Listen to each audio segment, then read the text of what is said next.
At 9:42 a.m. on July 13, 1944, Sergeant Curtis G. Cullen stood rigidly at attention as General Omar Bradley's jeep kicked up Normandy dust near Saint-Lô. Cullen's heart hammered against his ribs. The next 30 seconds would determine if 3,000 American tanks would remain trapped in a green hell or finally break free.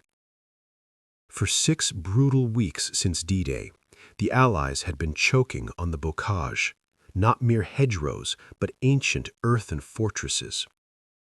Built by French farmers over centuries, these barriers were walls of dense roots and packed soil, 12 feet high and 4 feet thick. When a Sherman tank tried to climb over, it exposed its paper-thin belly armor. German Panzerfaust teams, hidden in the foliage, waited for that exact moment. The result was a slaughterhouse. Over 400 Shermans had been destroyed, their crews burned alive before they could escape. The advance had stalled after just 8 miles.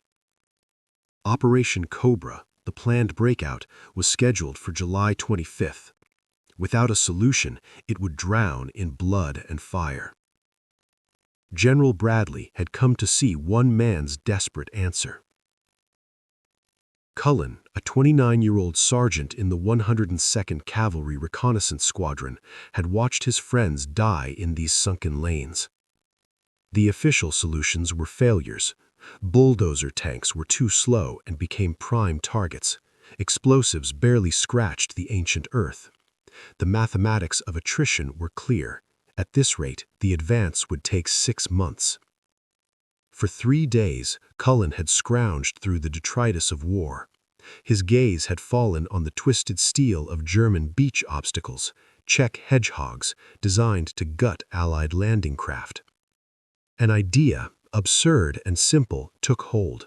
Welding 4 sharpened prongs from this scrap metal to the front of a tank, he theorized it could punch through the hedge base instead of climbing over it.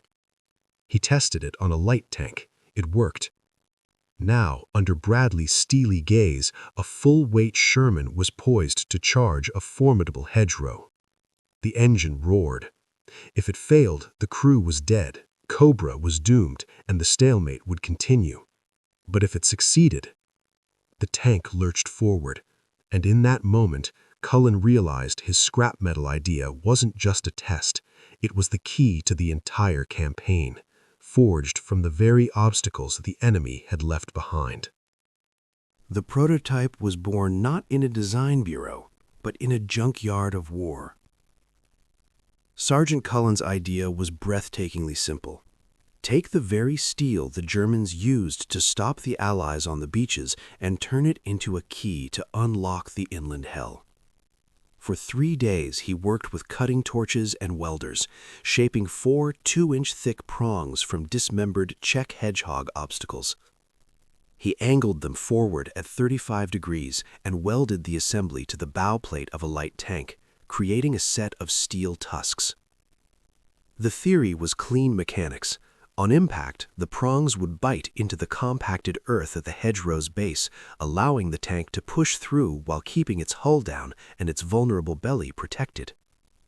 7 test runs on a light tank were successful, but the real question was about force. A Sherman weighed over 30 tons, more than double the weight. Would the prongs hold, or would they shear off, possibly crippling the tank and its crew in front of the commanding general? Lieutenant Charles Green of the 747th Tank Battalion volunteered his crew and his Sherman. On July 12th, they welded the 320-pound device to the tank's bow. The final decisive test was set for the next day before General Bradley. As Green's Sherman revved its engine 50 yards from a massive, ancient hedgerow, Cullen stood beside the most powerful American general in Europe. His entire future, and perhaps the future of the breakout, hinged on 14 seconds of physics and steel. Bradley gave the signal. The Sherman accelerated to 25 miles per hour and struck the earthen wall with a deafening crash of tearing roots and compacted soil. For 3 agonizing seconds, it seemed to stall. dust and debris obscuring the view. Then, with a final roar, it burst through to the other side. A clean breach. Bradley lowered his binoculars, walked to the gap, and examined the wreckage. He turned to his staff, his mind already calculating production rates. How many can we make?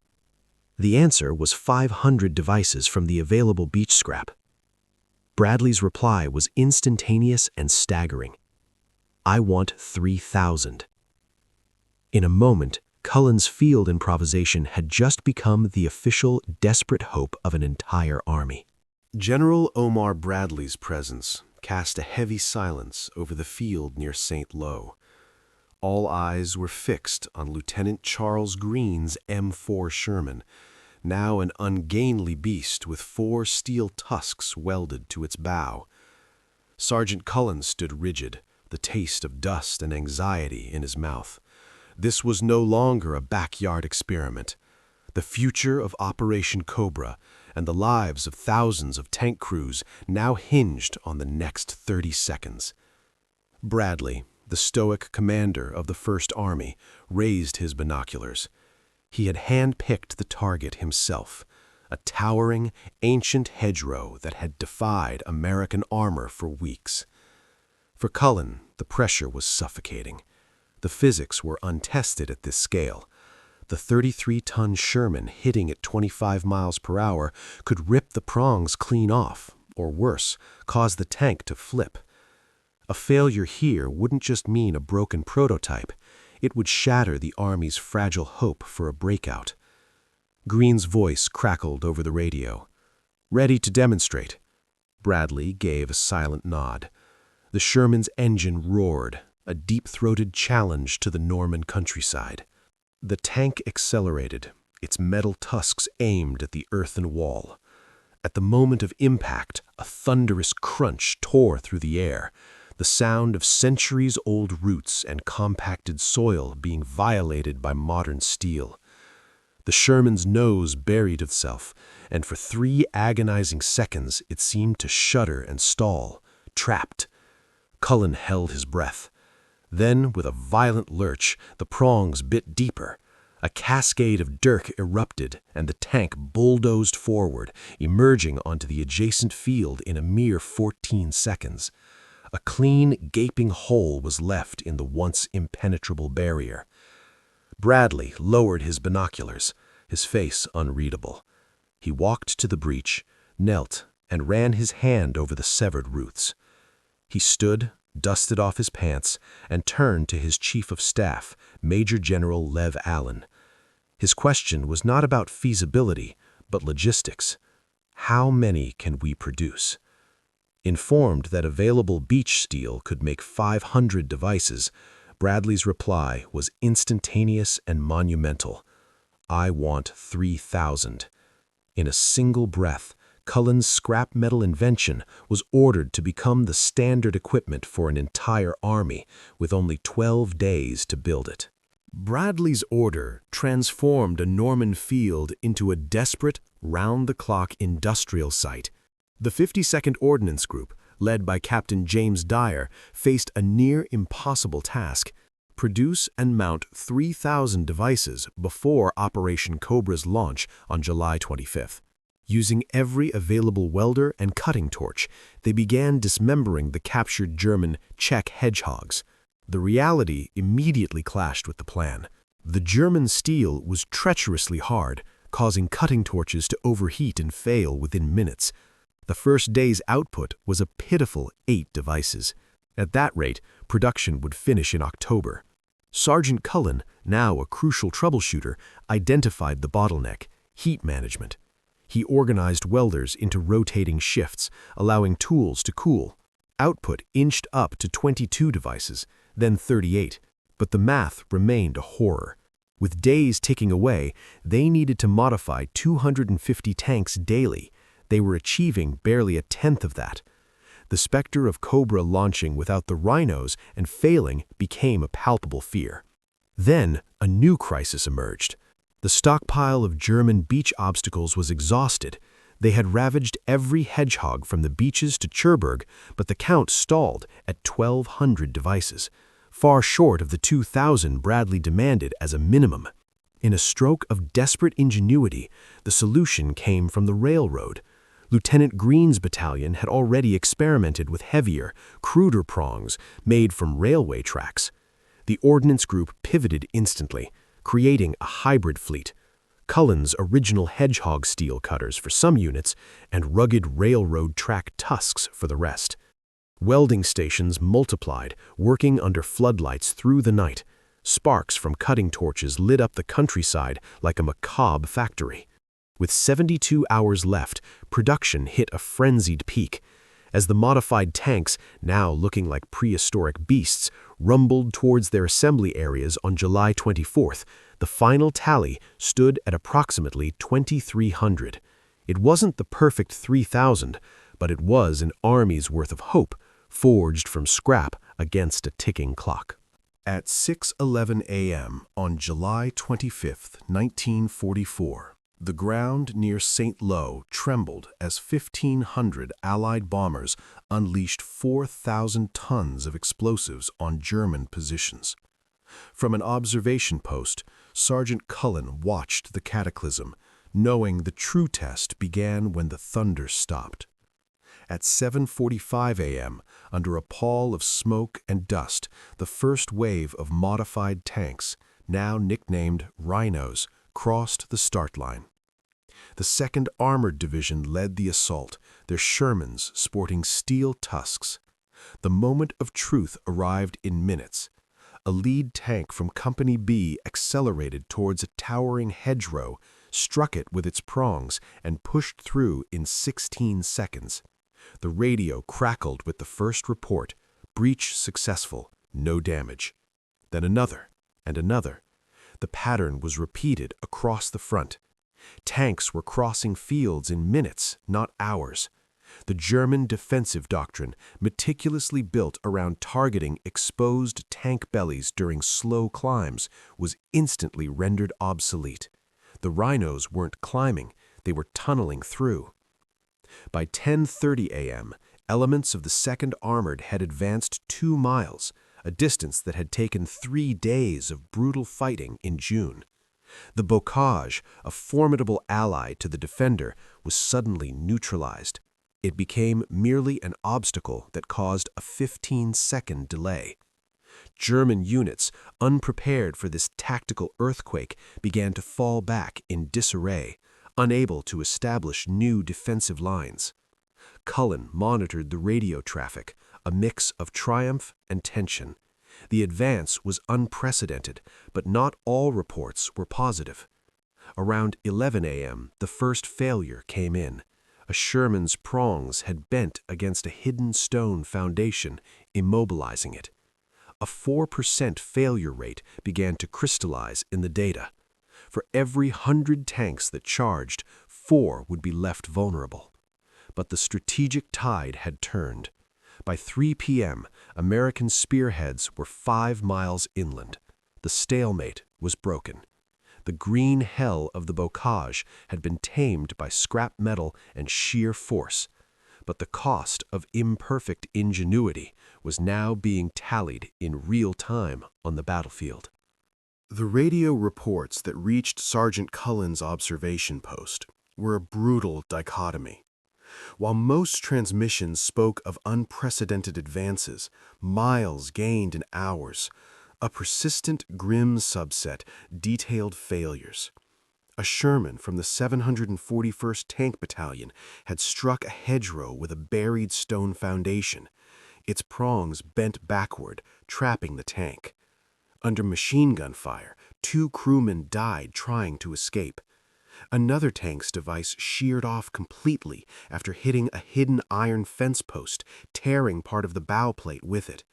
A tank destroyer, hitting a hedge at too high a speed, had its mounting brackets buckle, jamming the track and immobilizing it. The abstract 4% failure rate now had names, faces, and burning hulls. For Cullen, each report was a personal indictment. His invention was working for thousands, But for those crews in the 4%, it had become a death trap. The mathematical logic of the high command that 4% was preferable to 60% casualties was cold comfort. He had welded a solution to save lives, and now he had to confront the fact that his design, born in haste, had fatal flaws that exacted their own price. By late afternoon on July 25th, the strategic picture was undeniable. Operation Cobra was a stunning success. The front had surged forward 8 miles in a single day. German defenses were in disarray, their terrain advantage nullified.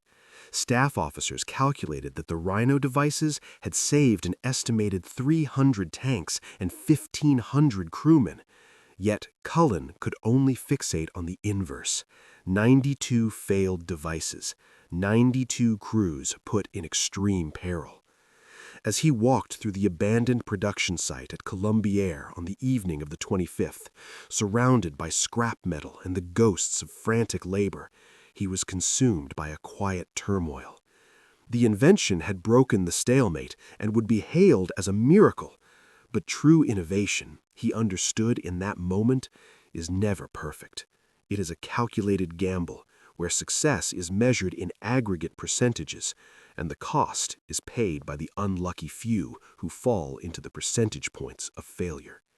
His device had won the battle, but the moral weight of its imperfections would be his alone to carry. The strategic impact of July 25th was irreversible. By August 1st, the Normandy bocage was a problem left behind. American armored columns, spearheaded by the Rhino tanks, had advanced up to 40 miles in 8 days, shattering the German front and enabling the formation of the Falaise Pocket. Official after-action reports quantified the success. Tank casualties dropped by 37%, and the time to traverse bocage terrain was reduced by 73%. The device was no longer an experiment, it was standard doctrine. On July 28th, 1st Army Headquarters issued Technical Bulletin TBR 231, officially designating the invention as the hedgerow cutting device M1 Cullen type. Supply depots began stocking spare prongs, and training manuals were updated. Sergeant Cullen's welds had been transformed into an official piece of U.S. Army equipment in less than 3 weeks. His idea had not only broken a tactical stalemate, but had fundamentally altered the pace and rhythm of the war in France, saving an estimated 1,500 crewmen who would have otherwise been lost in the hedgerow killing zones. On August 20th, in a field near Saint-Lô, Sergeant Curtis G. Cullen stood at attention before General Omar Bradley.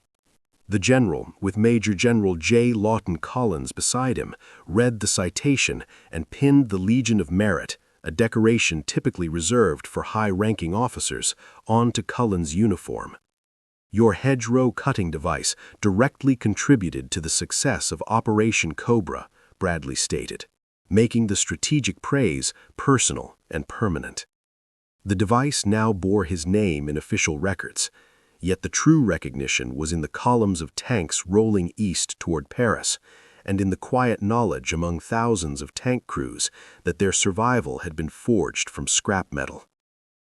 Cullen returned to his unit shortly after, not as a celebrated inventor removed from the war, but as a cavalry sergeant in the advancing 102nd Reconnaissance Squadron.